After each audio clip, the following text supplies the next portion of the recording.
The following video will walk you through how to use a new translation feature in Microsoft Word. This new feature allows you to translate an entire document or a portion of a document or a word.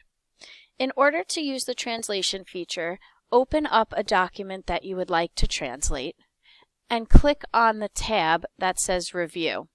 From there, you're going to see an option for translating, and when you click on that, you'll see two different choices.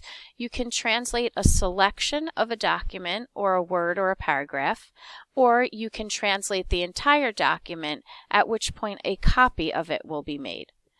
To translate the entire document, click on the Translate Document button, and on the right-hand side of your page, you will see a separate window pop up.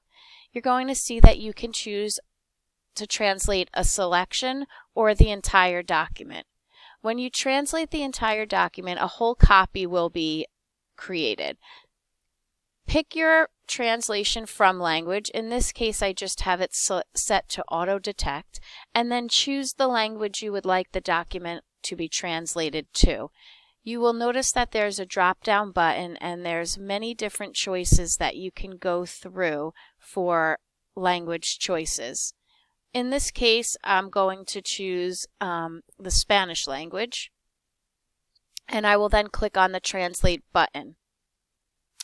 After selecting Translate, you will notice that a second window has opened with the newly translated Word document.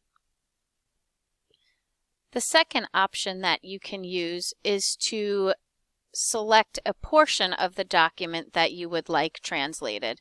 So for instance, if I would like this paragraph to be translated, I can again choose the Translate icon and select Translate the selection.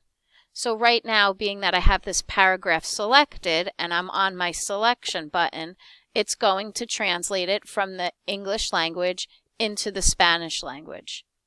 If I would like to insert this newly translated paragraph into that document, I can go and click Insert, and you'll notice that this paragraph is now in Spanish. If you would like that selection to be translated back, simply go back and select the paragraph that you had already translated.